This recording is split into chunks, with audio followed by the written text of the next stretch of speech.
Hello everyone, it's Miss Becca here, and I have a book today about what all of our creepy crawly friends are doing during the winter time.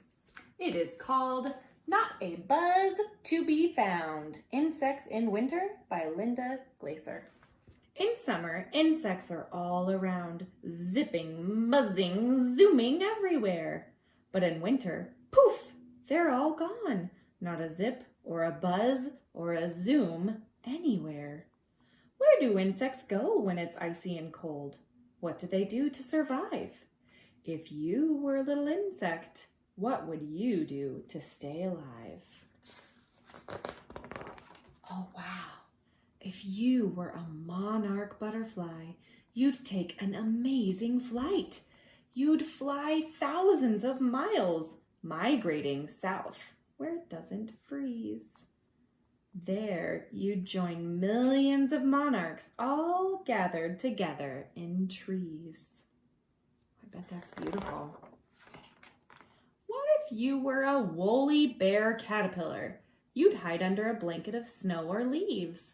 Someday, you'd turn into a moth with wings. But in winter, you'd curl up and sleep, sleep, sleep.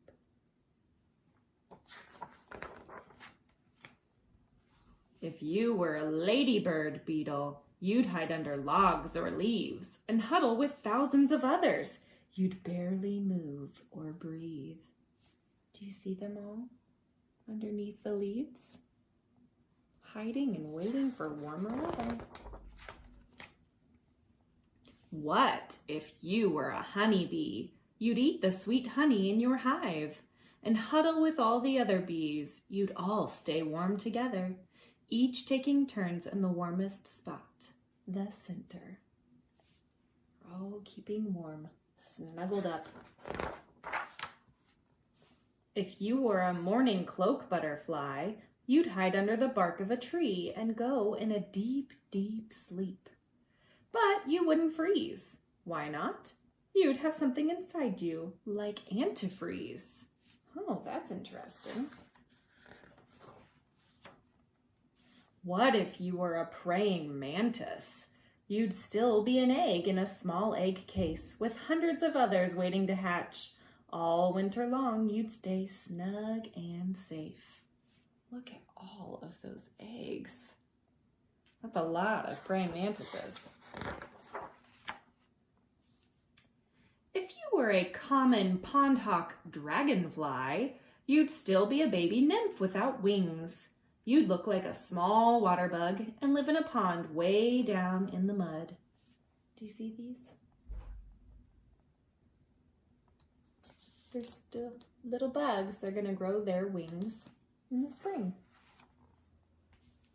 If you were an ant in winter, you'd stay underground in your nest while the other ants in your with the other ants in your colony.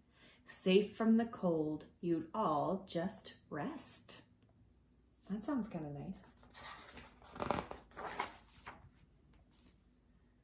If you were a gallfly in winter, you'd still be a baby living in a gall. You'd chew a little opening to get out in the spring, but all winter you'd stay in that small round ball, waiting for warmer weather. What if you were a field cricket? You'd still be a tiny egg that mother cricket laid. All winter long you'd stay in the earth, safely hidden. You'd wait and wait.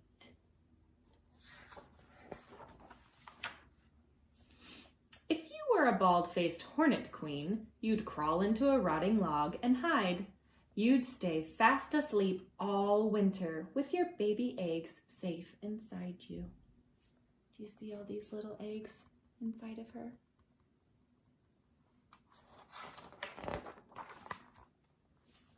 If you were a black swallowtail butterfly, you'd still be a caterpillar without any wings.